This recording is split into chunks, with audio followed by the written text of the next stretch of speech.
देखने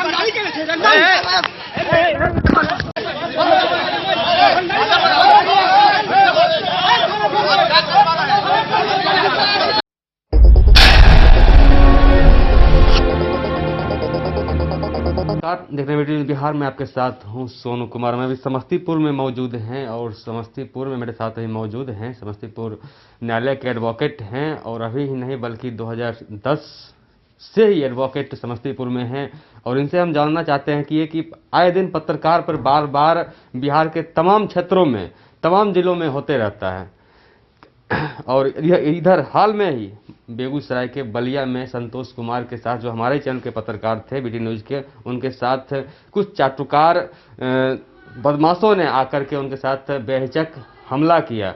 और मेरे साथ हैं एडवोकेट हैं, इनसे जानते हैं क्या पत्रकार पर हमला हुआ है, इस पर क्या कार्रवाई होनी चाहिए, क्या पत्रकार पे हमला पे कोई अलग से एक्ट बनता है क्या? सर सबसे पहले तो स्वागत है बीटी न्यूज़ बिहार। आपका भी स्वागत है सबसे पहले बीटी न्यूज़ बिहार को कि आपने एक अहम मुद्दा उठाया है। और हमारा देश जो है भारत वो लोकतांत्रिक देश है और इसमें 3 तरह की प्रणाली है, कार्यपालिका है, न्यायपालिका है और विधायिका है। और मुख्य रूप से पत्रकार सुरक्षा कानून की मांग एक लंबे समय से चलती आ रही है। पिछले दिन छत्तीसगढ़ में जो पत्रकारों का सम्मेलन हुआ था उसमें भी मांग की गई थी कि पत्रकारों की सुरक्षा के लिए कानून बने। मुख्यमंत्री ने इसकी घोषणा भी की थी लेकिन वो कानून अभी तक लागू नहीं हो पाया। और जहाँ तक पूरे देश में लागू होने की बात है तो ये बातें तो आती जरूर है चुनाव के समय घोषणा, कई चुनावों में, राज्य चुनाव में घोषणा पत्र में भी ये लिखा गया कि पत्रकार सुरक्षा कानून लागू हो, लेकिन अभी तक ये लागू नहीं हो पाया है। और जहाँ तक हमारा जो संविधान है उस संविधान में पत्रकार को लोकतंत्र का चौथा स्तंभ माना गया है। उनको कुछ मामलों को छोड़ करके वाक स्वतंत्रता की पूर्ण आज़ादी दी गई है कि वो कहीं भी किसी भी समस्या को लेकर के कवरेज कर सकते हैं। उनको सरकार को, कार्यपालिका को, विधायिका को उनको सहयोग करना है, न्यायपालिका को भी उनको सहयोग करना है। लेकिन इस तरह का कोई अभी तक संविधान में कानून नहीं बना है। और मैं आपको एक बात बताऊं कि कानून की दृष्टि से कि कानून जो बनता है उसमें राज्य सरकार की बहुत बड़ी भूमिका होती है और राज्य सरकार कानून बनाती है। जो कानून बिहार में कम से कम अभी तक नहीं बनाया है और कानूनी रूप से बनाने की मांग चल रही है, इस पर विचार चल रहा है, लेकिन पत्रकार सुरक्षा कानून अभी लागू नहीं हुआ है। सर कानून के धारा में अगर पत्रकारों को चौथा स्तंभ माना जाता है तो पत्रकारों के लिए एक विशेष कानून की व्यवस्था होनी चाहिए या नहीं? सर निश्चित रूप से होनी चाहिए और कानून में, संविधान में पत्रकार को लोकतंत्र का चौथा स्तंभ माना गया है, इसमें कहीं से कोई दुमत नहीं है।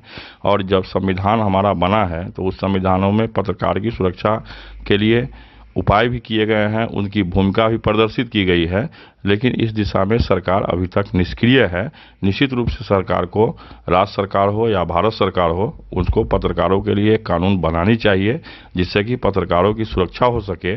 और सही माने में तो पत्रकार लोकतंत्र के समस्या को उजागर करता है और जो समस्या जनता से जुड़ी हुई है और जिनका ध्यान सरकार तक नहीं पहुंच पाता है उसको सरकार तक पहुंचाने का काम करता है। और लोकतंत्र में जनता सबसे महत्वपूर्ण है, यहाँ जनता की सरकार होती है, तो उस दृष्टि से निश्चित रूप से पत्रकारों की सुरक्षा की गारंटी होनी चाहिए और कानून बनना चाहिए।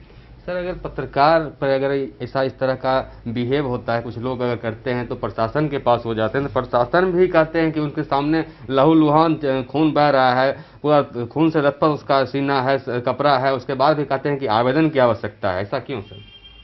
हमारा देश 1947 में आज़ाद हुआ और आज़ादी के बाद विश्व के विभिन्न देशों से संविधान के विभिन्न तथ्यों को लिया गया और संविधान के तत्वों को लेने के बाद एक अच्छा हमारा संविधान बना।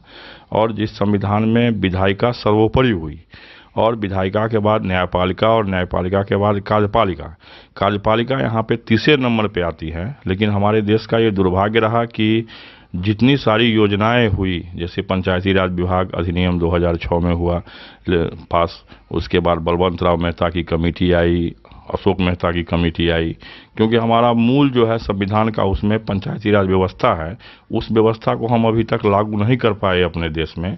तो स्थिति यह है कि यहाँ जहाँ विधायिका हावी होनी चाहिए, विधायिका सर्वोपरि होनी चाहिए, वो केवल नाम की सर्वोपरि है, लेकिन कार्यपालिका ही सारा काम को करता है। ये थोड़ी प्रशासन की विडंबना है हमारे देश की कि अभी तक पूर्ण रूप से जो लोकतांत्रिक व्यवस्था है वो व्यवस्था लागू नहीं हो पाई है। सर, क्या लगता है कि कब तक ये व्यवस्था जो सरकार के द्वारा अभी नदारद है, अभी जो कुछ दिन पहले इसकी बात चली थी, क्या लगता है कब तक ये सामने आ जाएगी? ये कहना तो बड़ा मुश्किल है, क्योंकि इतिहास इस बात का गवाह है कि 1857 के सिपाही विद्रोह से हमारे देश में आज़ादी की लड़ाई शुरू हुई और 1947 में जाके आज़ादी मिली। एक लंबा समय लग गया। तो इन सब तरह के जो काम होते हैं, जिस काम में कहीं ना कहीं से ये लगता है कि कार्यपालिका का थोड़ा कद घटेगा, न्यायपालिका का कद घटेगा, वहाँ विधायिका सर्वोपरि हो जाएगी, तो इस मायने में बहुत सारे विरोध भी होते हैं। बहुत सारे लोग सामने से तो दिखना नहीं चाहते, आगे आना नहीं चाहते हैं, लेकिन भीतर भीतर वो विरोध करते हैं इस मुद्दे का कि कहीं ना कहीं से सच्चा लोकतंत्र भारत में स्थापित न हो जाए, जिसमें कि कार्यपालिका का महत्व घट जाए।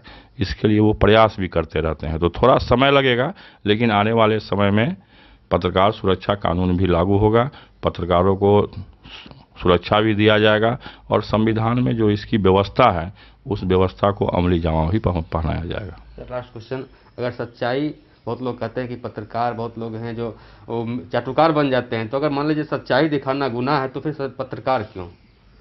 देखिए, जहाँ तक सवाल यह है कि इतिहास इस बात का गवाह रहा है कि हर समय में तरह तरह के लोग पैदा होते रहे हैं। इसी धरती पे महाराणा प्रताप जैसे लोग भी पैदा हुए, जिन्होंने 23 दिन तक घास की सूखी रोटी खा कर के अंग्रेजों से लड़ने का काम किया। और इसी देश में मान सिंह जैसे लोग भी पैदा हुए। यहाँ मीर जाफर का भी जन्म होता है, जयचंद्र का भी जन्म होता है, यहाँ शहीद भगत सिंह का भी जन्म होता है, सुभाष चंद्र बोस का भी जन्म होता है। तो ठीक उसी प्रकार से जो पत्रकार होते हैं, वो पत्रकार भी समाज से ही कहीं न कहीं से आते हैं। कहीं न कहीं से उनकी कुछ व्यवस्था होती है, कुछ मजबूरियां होती हैं। तो इस पर हमको नहीं जाना है, लेकिन ज़्यादा अभी अधिकांश पत्रकार हमारे ऐसे हैं हमारे देश में जो बेबाक बोलते हैं, बेबाक लिखते हैं। उनका हमको सम्मान करना चाहिए, उनसे हमको सीख लेनी चाहिए। और अगर कुछ पत्रकारिता के क्षेत्र में भ्रांतियां भी हैं तो उन भ्रांतियां को तोड़ करके हमको पत्रकारों को एक नई दिशा देनी चाहिए, जिससे कि काले बादल को चीर के एक नए सूर्योदय का निर्माण हो सके। तो सर, क्या पत्रकार लोगों को, आप अगर एडवोकेट हैं तो पत्रकार बहुत सारे ऐसे हैं जो मीडिया से हैं और या वीडियो से भी हैं या फिर प्रिंट से भी हैं, तो उन लोग को बहुत लोग ऐसे सुरक्षित नहीं नज़र से देखते हैं, कुछ लोग अलग दृष्टि से भी उन्हें देखते हैं। तो क्या कहना चाह रहे हैं, क्या संदेश मैसेज दे रहे हैं? निश्चित रूप से सरकार को पत्रकारों को पूर्ण सुरक्षा देनी चाहिए, उनको सरकारी स्तर पर उचित मानदेय देना चाहिए, उनके आने जाने की फ्री व्यवस्था होनी चाहिए, उनको फ्री स्वास्थ्य सुविधा देनी चाहिए। ये जो सारी सुविधाएं, जो मूलभूत सुविधाएं हैं, उन सुविधाओं को सबके साथ पत्रकार को विशेष सुविधा मिलनी चाहिए, जिससे कि वो निष्पक्ष होकर के राष्ट्र और समाज का काम कर सके। धन्यवाद BT न्यूज़ के साथ समय देने के लिए सर, आपका बहुत बहुत धन्यवाद। आपको भी बहुत बहुत धन्यवाद।